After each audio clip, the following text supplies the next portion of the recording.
With development pressures, climate change and declining space for connectivity across the Greater Sydney Basin and beyond, there is an increasing need for restorationists, plant producers, planners and landscape architects to collaborate on ensuring natives of the correct provenance and genetics are conserved as well as planted within urban spaces.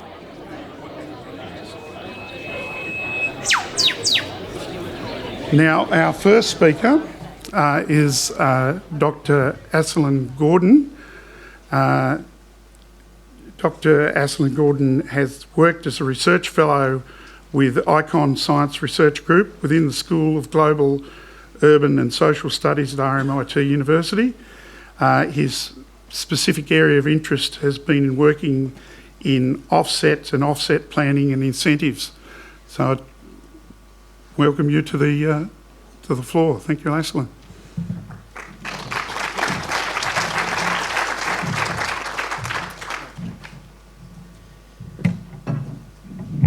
Thanks, Martin, and thanks to the organisers for inviting me to come up here and speak today.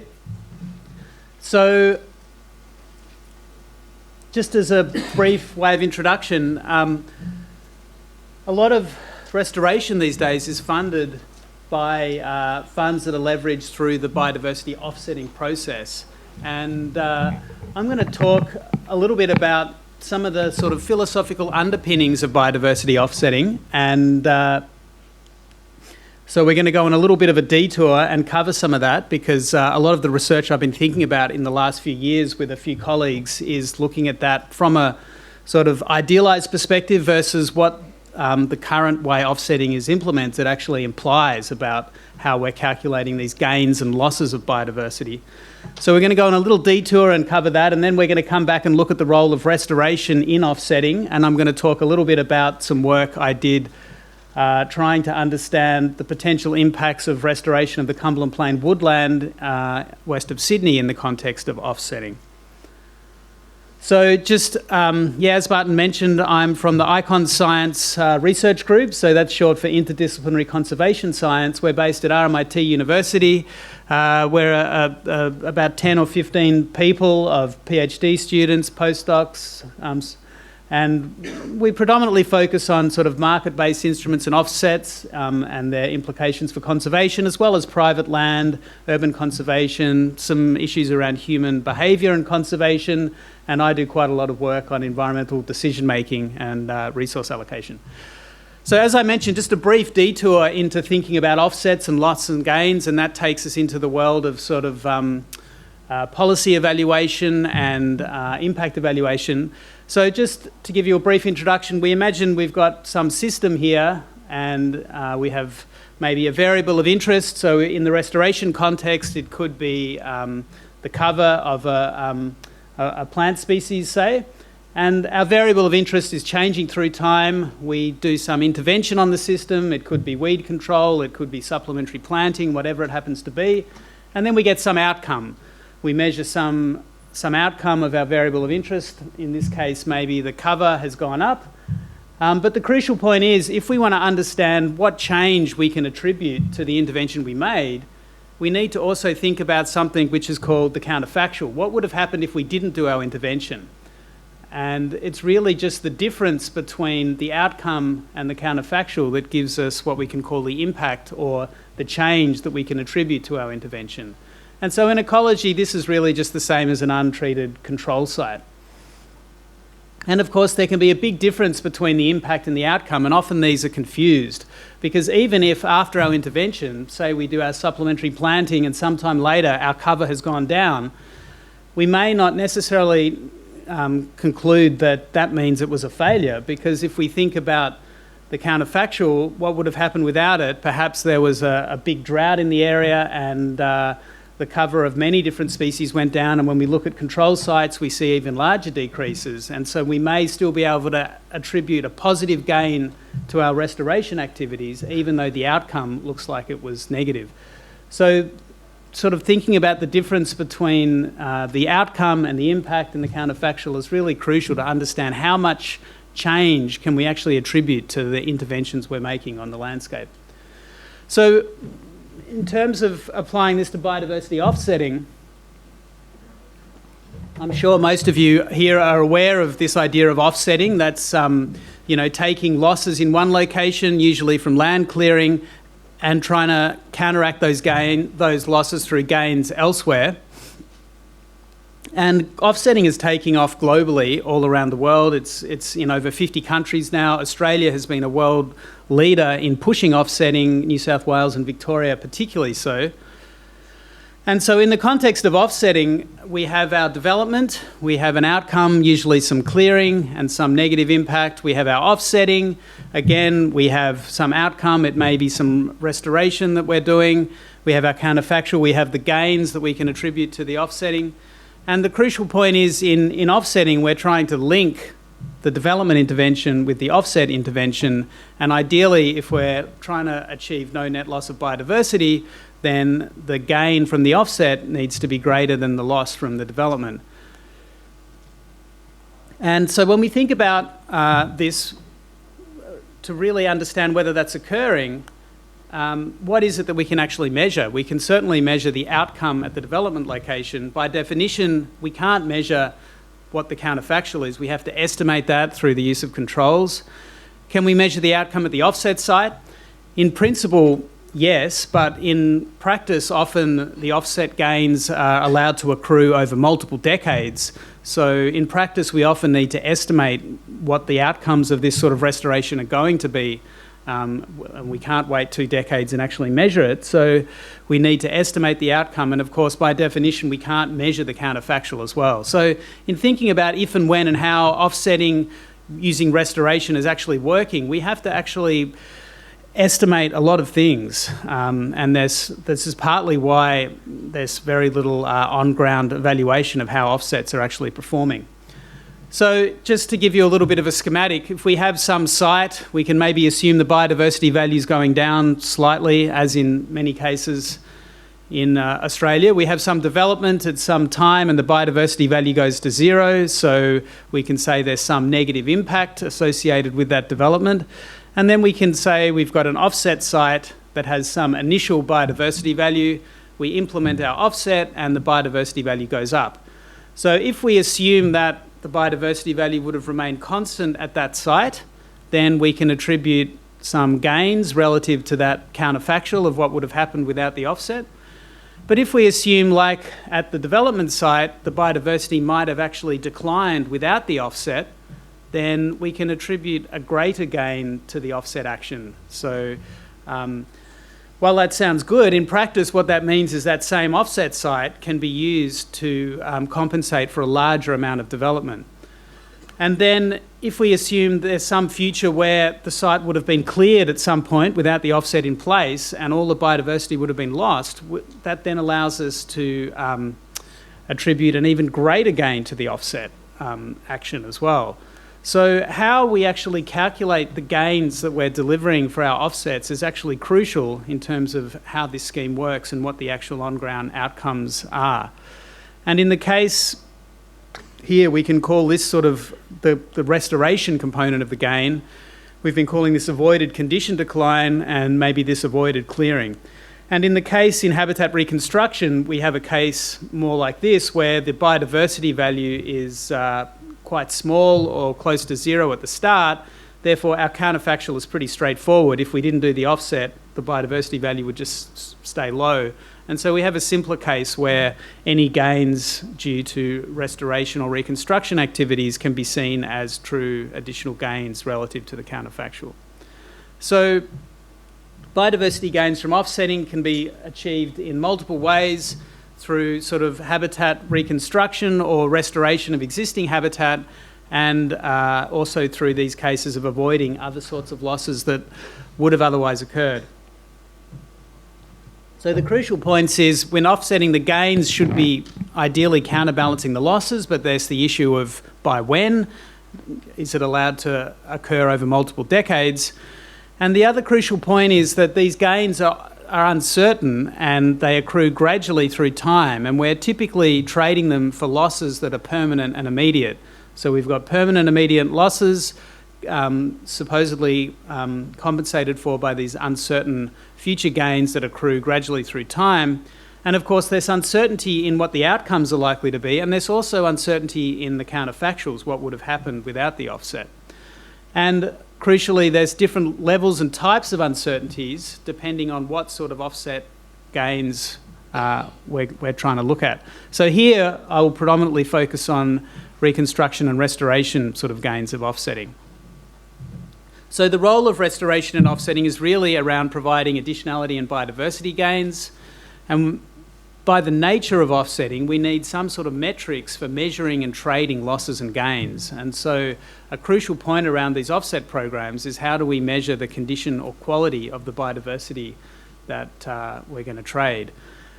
And so there's different states have different metrics for doing this. They're usually, a lot of offsetting in Australia, as you're probably aware, is based around offsetting vegetation or plant communities, and we have these various metrics in different states for measuring how close a community is to a reference benchmark. So habitat hectares in Victoria, the vegetation integrity score here in New South Wales, and in Queensland they have a metric called biocondition.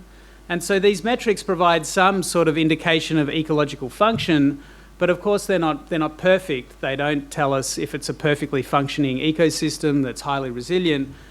And of course there's various trade-offs between how complex we make a metric to measure, you know, how the sort of integrity of a vegetation community versus the practicality of sort of implementing it in policy as well.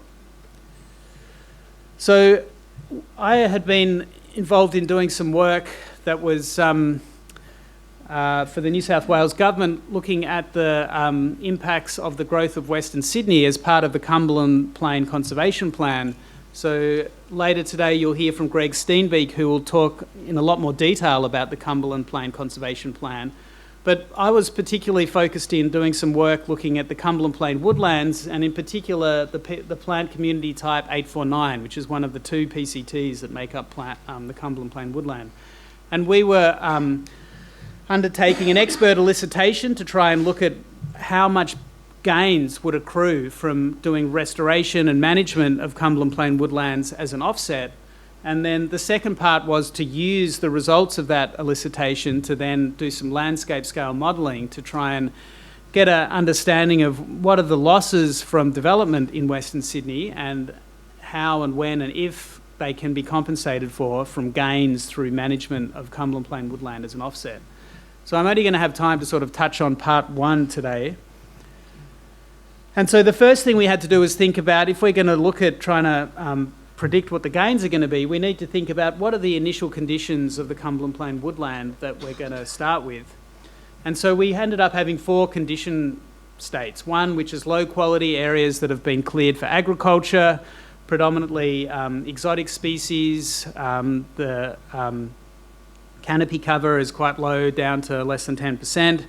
We then had a couple of medium quality ones. So medium quality one has been less intensively farmed, and the understory in this case is predominantly native, but with a low sort of overstory of less than probably about 10%. And then a second medium quality, which is sort of the opposite, where the canopy cover has recovered quite well, but the understory is missing and predominantly exotic, with potentially woody weed species such as African olive present. And then we had a fourth one, which is high quality, which is again predominantly native and hasn't been cleared at all for agriculture. And I mean, these are meant to just be sort of somewhat fuzzy, but we wanted to be able to, they need to apply to pretty much anywhere on the Cumberland Plain, and this was sort of the minimum number of categories we thought we could come up with where we could allocate each site to sort of one of these general condition classes.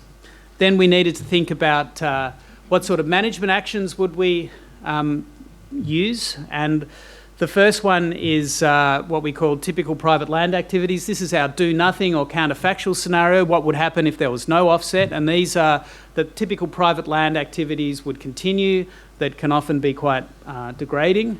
And then there were the management, low intensity management, which is sort of the minimum management required for as a biodiversity stewardship site under the biodiversity assessment method. as part of the New South Wales legislation. And this is really about managing threats, so managing weed species, managing grazing, fire regimes, pest animal species, and then high intensity management, which includes all of those things, but also has active planting involved as well. And then we used as our metric for vegetation condition the vegetation integrity score that's specified in a lot of detail in the New South Wales biodiversity assessment methodology. Again, I don't have time to go into all the details, but we looked at two components, the richness and the cover, for 3 growth form types, which are trees, grass and grass-like and forbs. We left out some other components that go into this just because of resource constraints, because we see even if we look at the richness and cover of the different growth form types, that's 2 different parameters. We've got 3 growth form types, and then we've got 4 initial conditions and 3 actions. So already we've got sort of 72 different combinations here. So we had to really think carefully not to overload our experts in terms of asking them to do too much in the limited time we had them for.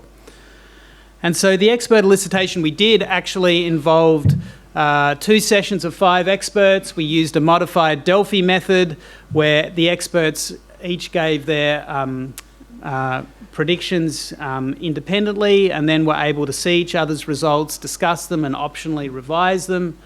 And you can see an example here of the spreadsheets where we got the experts to give their predictions around richness and cover at 20, 40 and 60 years under the different management types with the different initial conditions. And so as an example here, we can see tree richness. So this one just shows here for the low condition sites, we can see what would happen if we don't do anything under low intensity management and high intensity management. The thick line is this particular expert's best estimates. The thin lines are showing their upper and lower bounds. We got them to ask for as well. And then we can see if we're starting in medium 1 condition versus medium 2 condition versus high condition under each of the management actions, we can see the experts provided, for example, how tree richness would change. And then that was one expert. This is now all the coloured lines here are showing the results for all of the 5 experts, and the solid black lines are showing us the mean across all experts. If we just zoom in and we can look at the one that's probably most relevant here, which is starting in a low condition and undertaking high intensity management, which is probably the closest to sort of habitat reconstruction that we had in our elicitation. We can see here the richness is initially on average 1 for this low condition site, and you can see the mean estimate across experts is that it gets up to its benchmark value of 5 in about 20 years, but there's significant variation, with one of the experts saying it can take up to 60 years. If we look at grass and grass-like richness here, we can see we had a bit of a different story, and the mean across all experts says it doesn't even quite reach its benchmark value even in 60 years. But again, you can notice there's significant variation actually between what the different experts are predicting. And I'm going to have to move quickly, but we can combine the richness and cover estimates into a vegetation integrity score. It's quite complicated how to do that, but if we do that, we then get a value out of 100 that combines all those things together for the different growth form types. And you can see here, this is the result. So again, we get up to 100, which is the benchmark value, and the mean across experts is it's going to take 50 years to do that, but some experts predicted up to 10 years could be at benchmark, whereas others are sort of saying up to 50 years. And so we've got quite a lot of variation both between experts, but there's also variation within experts as well, because they provided our bounds. And of course, this is starting in high condition, what the experts predicted would happen if we didn't undertake any activities. And so this is important because this is our counterfactual. This is what the experts predicted would happen if we didn't do an offset and typical private land activities continued. And so the implications for restoration of the Cumberland Plain woodland is that, we need to understand what the gains are going to be, and we can't wait 20 years to see how they accrue. So we need to make predictions, but there's significant uncertainty here, both within an individual expert and across the different experts. Part of that was the fuzziness of our condition definitions, but part of it also was the fact that the experts have experience in different areas and there's heterogeneous responsive restoration in different parts of the Cumberland Plain. And the offsetting really needs to account for this sort of uncertainty in restoration. And of course, the populations that result from these restorations need to be self-sustaining, being able to reproduce, recover from disturbances. Seed quality is really important here, and a lot of these issues aren't really captured just in the sort of the elicitation we did, which just looked at sort of the richness and cover estimates. And I just wanted to finally mention that, you know, the fact that this restoration is often funded by offsets, and we've seen there's big uncertainties and time delays in gains generated from offsetting. And there's sort of, it's interesting to think about if we have funds for restoration that are generated for offsetting. Okay, I need to finish up now. You know, those funds are actually generated by losses in the landscape, and so it's really important that the gains from offsetting actually do eventuate and can counteract those losses. Okay, thank you.